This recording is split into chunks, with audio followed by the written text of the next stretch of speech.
Angel Show. My name is Red Angel. I'm from Cape South Africa. I do discovery of the wonders of the world. If it's your first time watching me, please don't forget to subscribe, like, and press the notification button. Today I'm with one very special guest. Is my cousin. Hi everyone around the world. I'm Miriam. I'm with Angel's cousin. I live in Cape Town, South Africa. Today I'll be accompanying her in Robben Island. As I told many of you, my dear viewers, in my previous videos, I told you that I'll take you to Robben Island, and guess what? Today I'll be taking you to Robben Island. That little island over there in the middle of the ocean is where I'll be taking you. So I'll just hand it over to my cousin to continue. For those who do not know, Robben Island was a prison what the apartheid system used to put politicians such as Nelson Mandela, who fought for fairness, freedom, justice for all kinds of race. If it was not for Nelson Mandela and all others, we wouldn't have been here to do all these things that we do freely and without fear, if it was not for Nelson Mandela and others. So it's all because of them that we're able to travel around the world and do all these things that we do, me and my cousin. So you can just follow us and we'll take you to Robben Island.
Upstairs or downstairs. The boat's actually really big. There's an upstairs, as you can see. You can look on the roof. It actually has an upstairs. So you can go upstairs and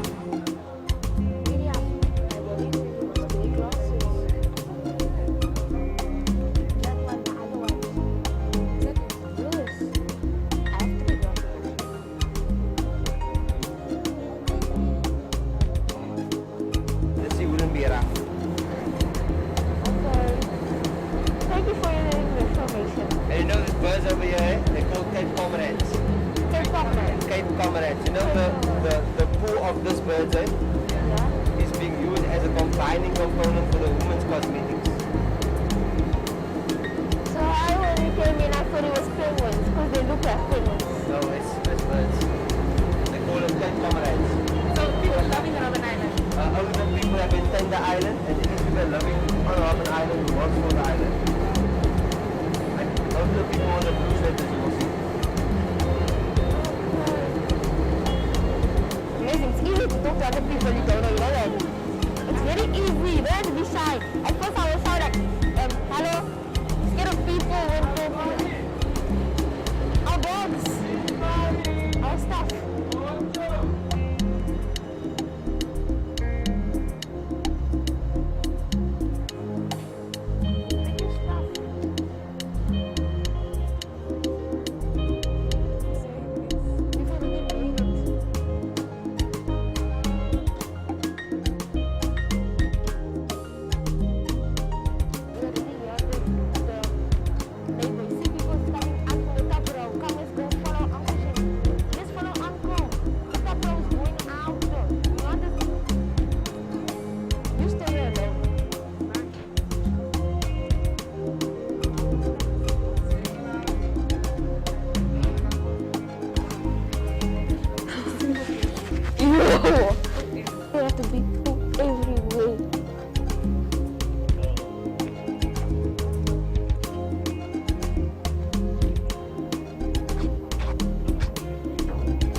We're already here.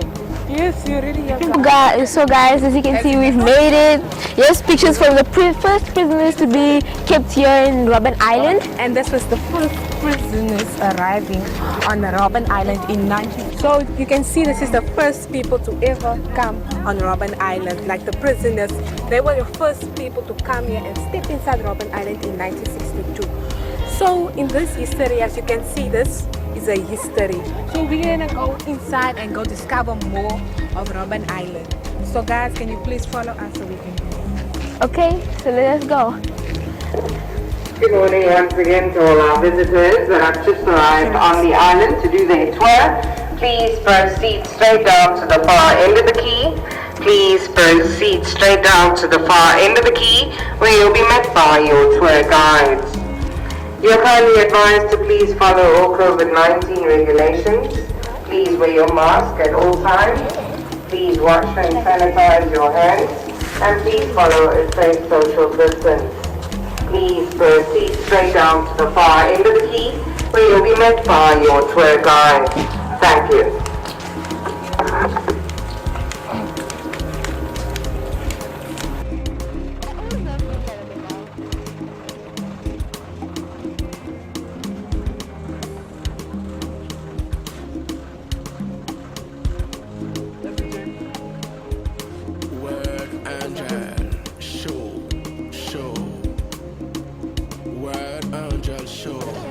Prison.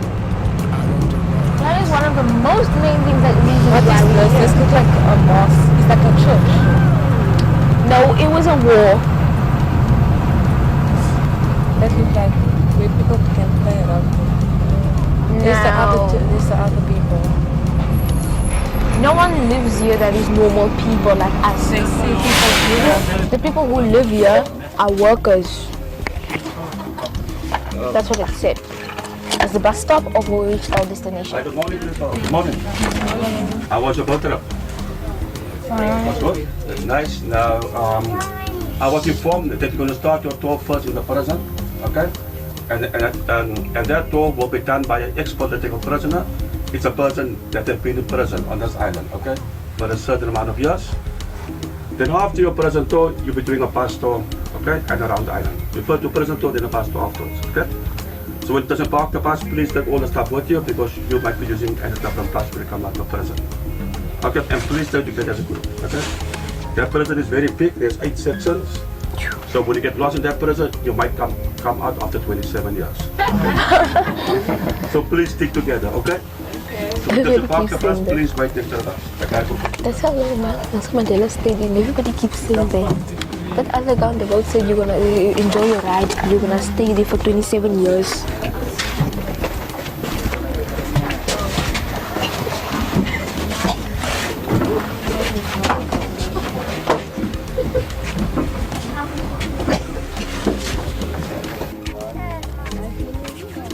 Stay as a group. You don't want to stay there for 27 years.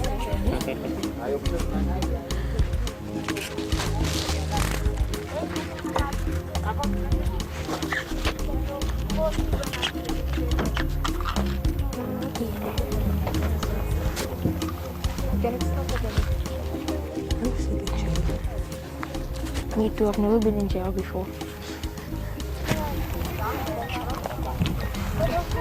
Stay in a group.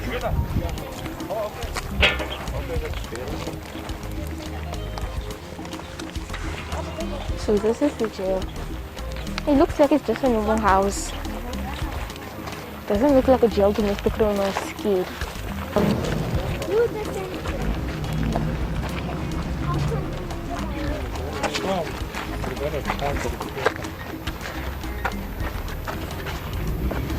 Okay, You have to listen. ladies and gentlemen, on that picture, so that was enough group released here on Robben Island.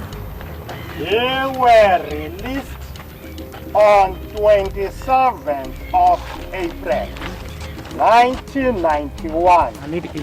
All those people were the people who were serving between 15 years and life imprisonment here on Robben Island. And the total number of the people on that picture were 37 people. And around this prison, you can see there are some two fences. In between those two fences, there were some German Shepherd dogs. If you are trying to escape, those German Shepherd dogs will deal with you accordingly.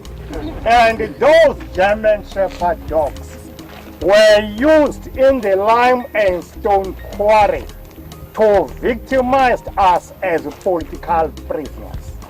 Because if you are pushing a wheelbarrow very slowly, those German Shepherd dogs will deal with you viciously.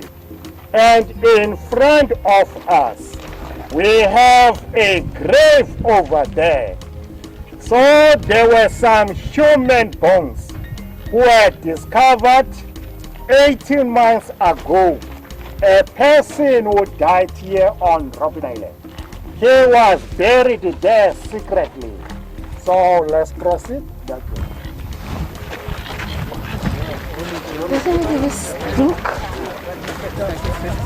This is a very good, it's a good place. If you try to escape, you fall into the pit in the middle of the gate. The dog's factory. What kind of shepherd dogs are those? So it's very nice here. I love it. It's they did a good technique to protect. I think So we're they- going to jail now.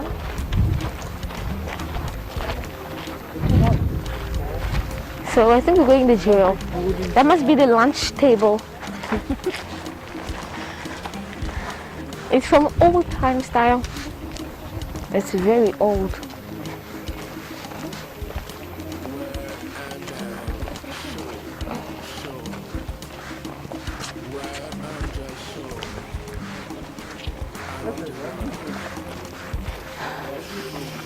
There's 87 rooms, so make sure you stay close. I don't like big houses, so many rooms, because you can get stuck unless you know the way.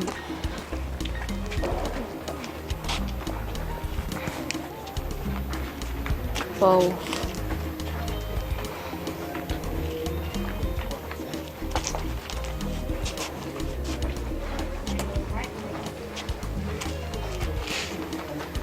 Okay, ladies and gentlemen, we are now in F section courtyard, where we used to eat and exercise. We were forced to squatter there to eat, whether it's raining or not raining. And on our right hand side, we have a sport field. We used to play rugby and soccer there only on Sundays for 30 minutes. The other days we have to go and work there in lime and stone quarry. And there was a football club called Magana Football Club here on Robben Island. Magana was a Xhosa chief who was locked here on Robben Island.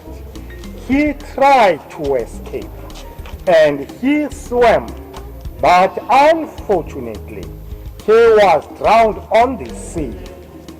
And also around this prison there are 2 towers. So each and every tower there were some 2 guards carrying R1 rifle machine guns.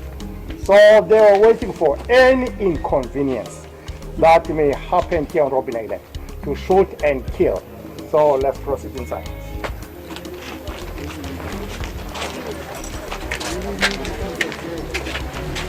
Look at all these rooms. Wow. It is all these rooms you need to. We should stay close down to this down.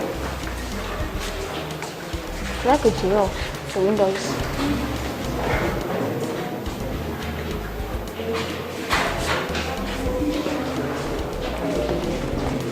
Wow, this place really is big.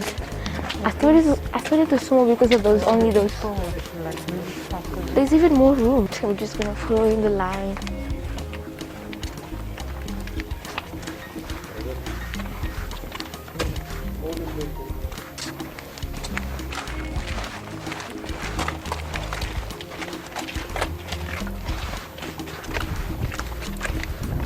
Wow, we're stuck.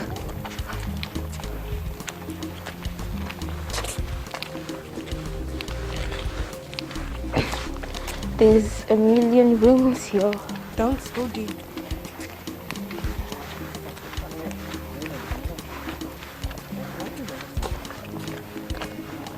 How many rooms are there?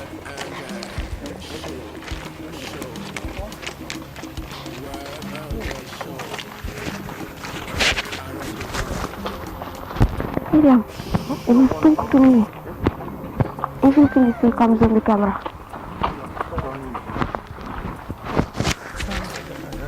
This place is hot.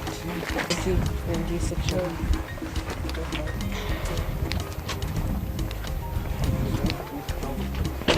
I wonder how he knows all the ways of everywhere.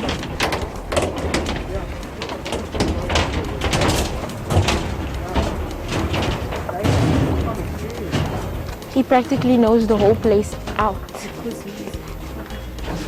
There's more rooms.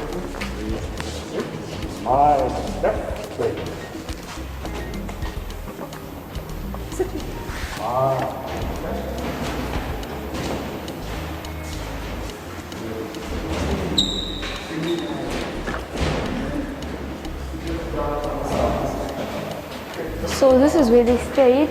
So as you can see, this is where they stayed. I think so this is the place where they put their mailbox. And if they want to come fetch their mailbox, if someone like from family comes in. There's a bathroom there and there's bed. The bed is made out of wood. Show me.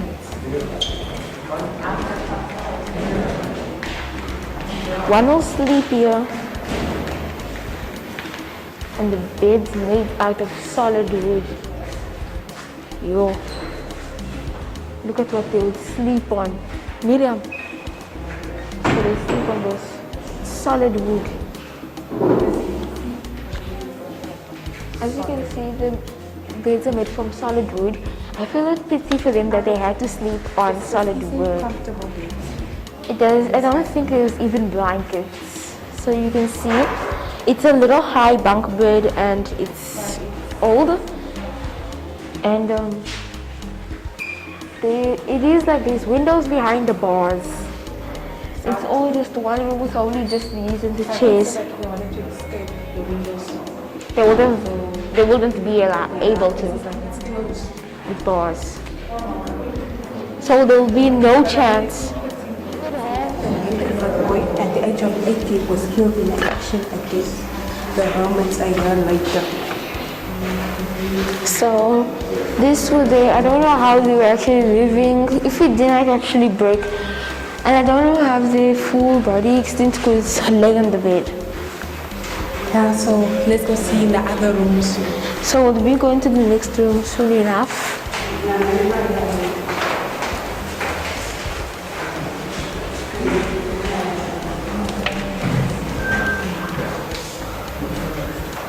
So this is a group of black people who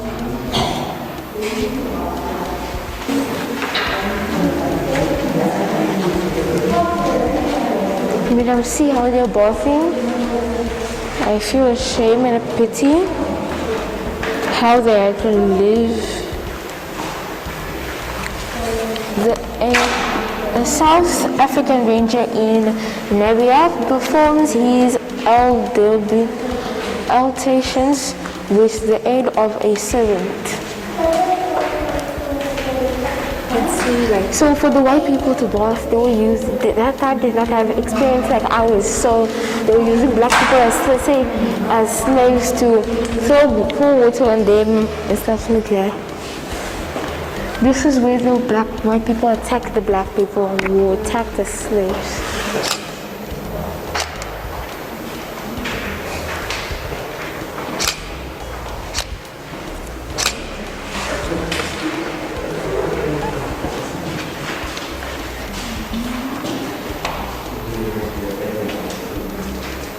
So this is a list of people who is here and died. So I'm trying to find myself. This is the people who was held in the Namibia. So me, I'm trying to find where Nelson Mandela stayed. He was not in Namibia, so let's check him out. So for treatment, we'll be going to the next room. So that is just the toilet.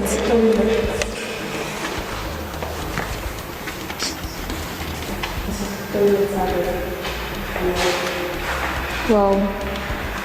Once you open the toilets, the water just goes through here and goes to the pipe. So when you bath, you just need to open the water like that. So yeah.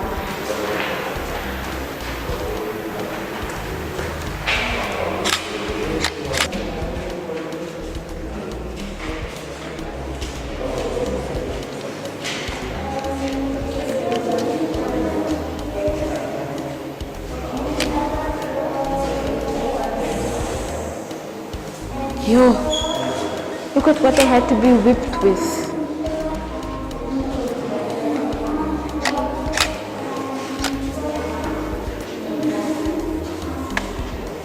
These are the people who got free.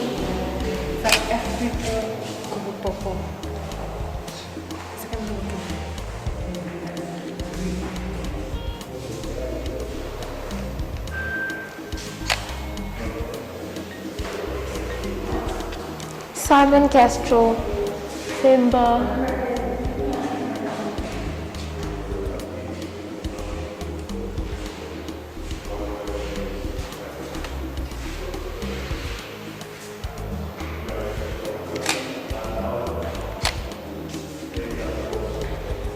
And you can see that's like a map where the people was held. In Zambia, Zimbabwe, everywhere in the world that was there. So they were just howling people.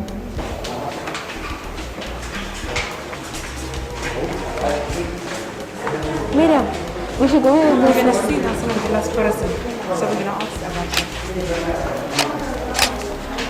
Is it gonna work? Yes.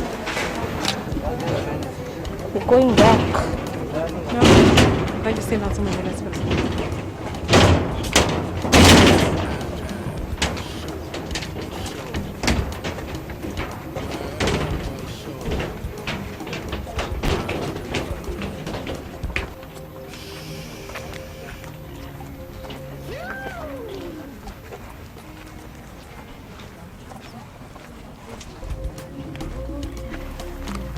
Okay, ladies and gentlemen, in front of us, we have a hospital.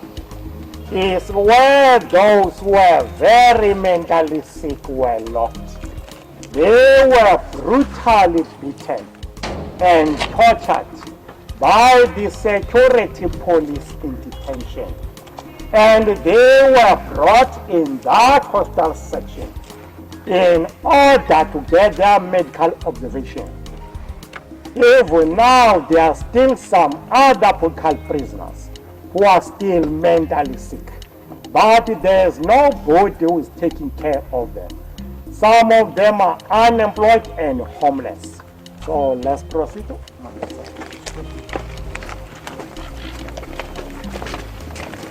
And these are the original maps of a chisel and a hammer. We were forced to target the stones using a chisel and a hammer. And your hands will be blistered and bleeding. And we were forced to push a wheelbarrow with the blistered and bleeding hands. Because the main purpose we brought here was to build this prison. So let's proceed to understand.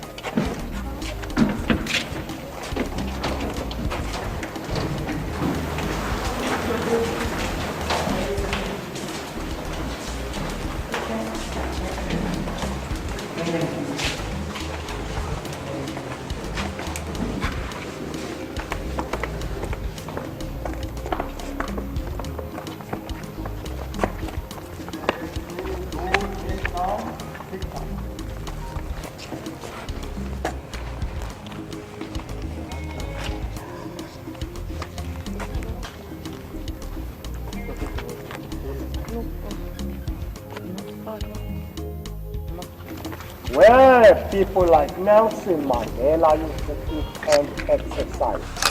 In front of us, we have a garden. That garden was made by Nelson Rolihlahla Mandela. Inside that garden, there's that vine tree. Behind that vine tree on that corner is where Nelson Rolihlahla Mandela was hiding and buried his manuscript, The Long Walk to Freedom. And the authorities found his book and he was punished. They didn't allow him to study for 4 years. And the time the authorities found Mandela's book, Nelson Rolihlahla Mandela had already given another copy of the book to Mac Maharaj, the then Minister of Transport.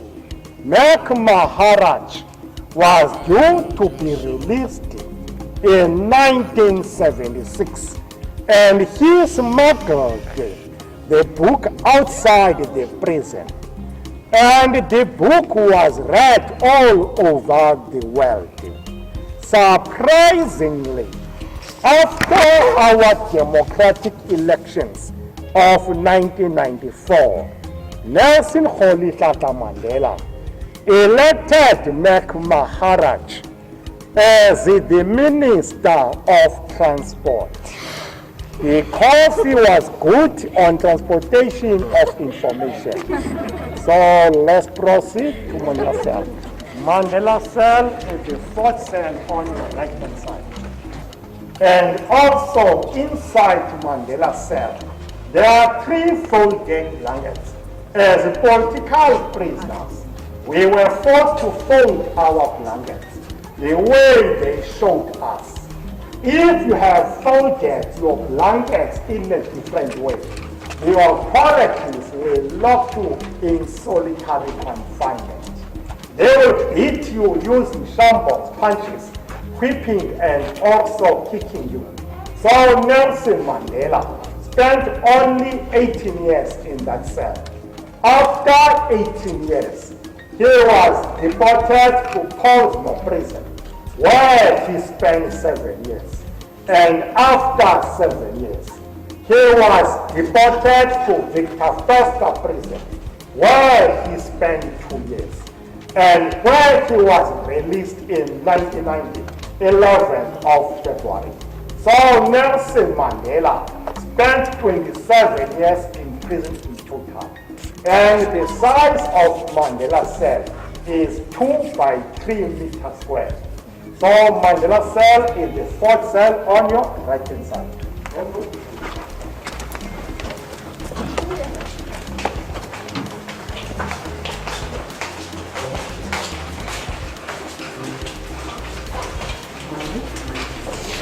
Okay, this is Mandela cell. You are taking picture.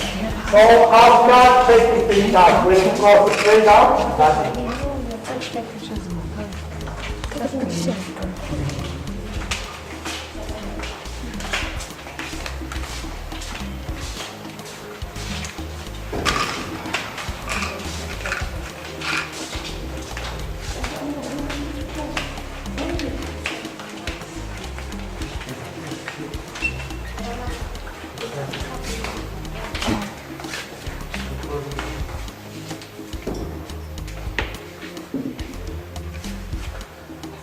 Okay, allow me to thank you to come and visit this wonderful place of ours. As political prisoners, we have reconciled.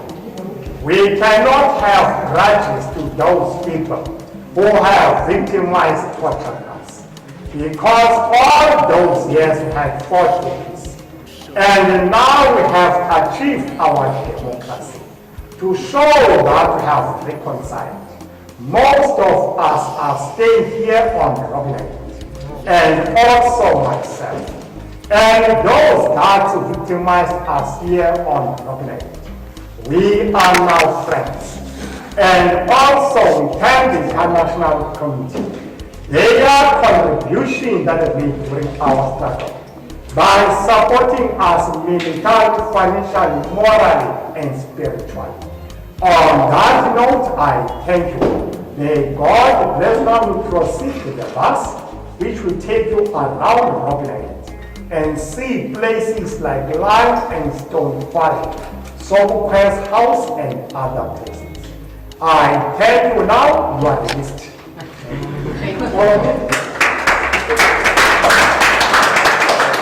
There's only one bus. Huh? So? Thank you. Ma'am? Thank you.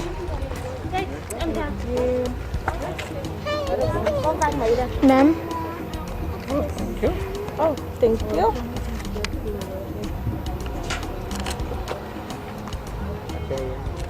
Ma'am? Okay, we'll share one. Thank you. Thank you. Sir?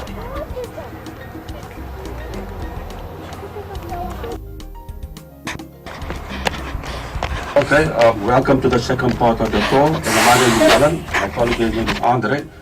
So I'm going to explain to you the history or the narrative of the whole island. Now, when you come from the prison now, did the guy take you to a section in the prison called the B section? In the prison? The B section? Where all the leaders was kept? You saw the B section? There's 32 single isolation cells, and you saw how small the cells are. And did you see in the cell of Mandela, there's a bucket? Yes? Okay. Now, those were the same leaders in the B section, including Mandela, that did hard labor here. This was only for them. Because leaders was always kept separate from all other prisoners, because the wardens didn't want the leaders to influence them with more ideas. Leaders was always kept separate. So the wardens told those leaders, including Mandela, they're only going to do hard labor in the quarry here only for 6 months. They must take the lime out of the quarry and they must use the lime to surface all the roads on Robben Island. So after 6 months, when all that was done. So after 6 months, there was no demand, there was no purpose for the lime anymore. But the wardens kept them here afterwards for another 13 more years. That whole 13 years only became 13 years of useless hard labor. It only became 13 years of punishment towards all of them, telling them, you mustn't go up against government. Because they will move the lime from point A to point B using primitive tools and steel wheelbarrows. In 1978, when hard labor was abolished, most of the lime was dumped into the ocean. So it was useless hard labor, just punishment for them for the whole 13 years actually. And also, and the wardens told the leaders that that protection for the eyes is not allowed, that dust masks and caps is not part of the prison uniform, you're not allowed to wear that. Now you can imagine in the summer periods, a day like today, if I take you in this quarry now, and I ask you to take off your dark sunglasses, your dark sunglasses, I just give you 5 minutes in this quarry, then you're going to feel the strain on your eyes already. So imagine working here for 13 and a half years, for 8 hours a day, without protection for your eyes. What is going to happen to your eyes? So most of the eyes, including Mandela, was badly affected by the lime. Many from the leaders became snowblind and semi-blind because of the glare of the lime. Nelson Mandela had to undergo various eye operations. The doctors have found that the lime has dried up his tear glands. As Nelson Mandela's eyes could not produce tears, when he was sad he couldn't shed a tear, as his tear glands was badly affected by the lime. But now also in the winter period was just as bad, because they didn't have dust masks to cover their mouths. Now what happened to them? They now inhaled the lime. The lime also settled upon the lungs now. It also affected all of their lungs. So many from the leaders, including Mandela, it is said have died of lung disease because of the lime here. So this lime for quite a year was killing them slowly but surely. But like I said, the wardens knew that. But because this was only just punishment for them, telling them, you mustn't go up against the government. But now these leaders, including Mandela, I don't know if you heard in the prison about the education system. Did Sparks Olivier talk to you about education? Now these leaders, okay, including Mandela, they took the disadvantage while working here in hard labor under such conditions, and then made it into their own advantage now. Because you must remember, 70% of the leaders in this quarry was all literate people. Here was professors here was doctors, teachers, here was lawyers, advocates doing hard labor here also. Nelson Mandela, when he came to Robben Island as a political person, already he was a lawyer. He was a literate man. So now these literate people, they came up with a very powerful word. Each one shall teach one. And because Nelson Mandela said, when he came here, he said, let us transform this island into a place of learning. And he also said, let us prepare ourselves for freedom by educating ourselves. So if freedom do come along, then already we are educated. It all started out of this quarry here in that small cave over there. Can you see that small cave there? That small cave there has been there for many years, most probably more than 300 years. That cave there was dug up by slaves, it is said. Did you see in the cell of there's a bucket? Now imagine, from those buckets, 2 of those buckets was in that cave as a toilet called a bucket system. Also shelter, an eating room. And also it was in that cave where they also started to educate each and every one. Each one teach one. Now how could they do that? Because Nelson Mandela said, let us change the mindsets of these young Afrikaner wardens. Because you must also remember, many from the wardens here was also young wardens from the age of 18 years old. So these young wardens also actually knew nothing about it because they were brainwashed by their seniors. Because they were told by their seniors that these people, that these are terrorists, they want to overthrow your country, these are murderers. But when these young wardens saw these elderly people, because most of them here was actually already elderly people, from the age of 55 up to 60 really. So then these young wardens thought, but these people cannot be killers. So then Nelson Mandela told the other prisoners, let us now win over the mindsets of these young Afrikaner wardens. Let us get them onto our side. So it was in this quarry here that these leaders, they started now to win over the mindset of these young wardens, getting them on their side. They would interact with them. They will share ideas with them. In return, the warden would also share this with them. It was in this quarry that the leaders started also to educate these wardens. Because and to be a warden, those just you only needed a grade 10 and 8. So these leaders here would also educate them. It's from there on was that many from the wardens also went to get their matric also because of the prisoners. And in that way they started to form a bond of friendship in the squad here. Okay? So now also, so because of that, after 1976, with uprising of the students, with that I was part of, my colleagues was part of, many from the youth that came to Robben Island at the time, they came here at a young age of 15, 16 years old, as young boys. So many from the youth who came here, they had no form of education at all. They came here being illiterate, they couldn't even write their names. That way these leaders came up with that powerful word that each one shall teach one. It spread throughout the prison, each one teach one. So because of each one teach one, in 1991 when the island closed altogether as a political prison, those prisoners who couldn't read and write, at least now, after 91, they could read and write because of each one teach one. Because of that also, this quarry is also called the University of Life, this quarry. Okay? But is there any questions? Is there any questions about the quarry?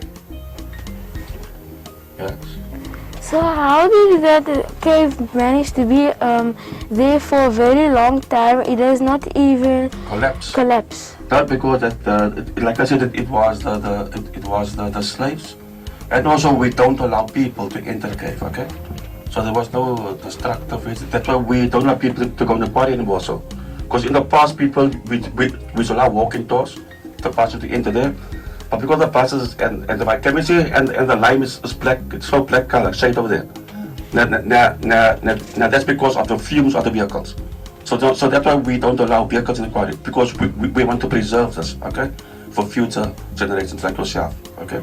How does it also protect itself? It does not get to also get destroyed by erosion when it's raining, like when it's raining. Yeah, but the rain, the water cannot enter the cave. As you can see, the top layer of the cave is quite thick, so the water cannot enter the cave. Okay, sir. Thank you. Okay. So thank you guys so much for watching. As you saw, the tour guides showed us, and as the story was in Robben Island, you should treat everybody equally. We are all the same inside. We're just different colors. From no matter what, it doesn't matter your language, your skin color, wherever you come from. So we're all the same inside, and our flesh, our meat, everything. So just be nice to everybody. So that was the moral lesson. Love yourself as you love your neighbor. Treat each other equally, because everyone is in the same way we look with them. We're not different in God's eyes. So thank you for being with us. Please subscribe, like, and press the notification button. See you in my next video. Bye.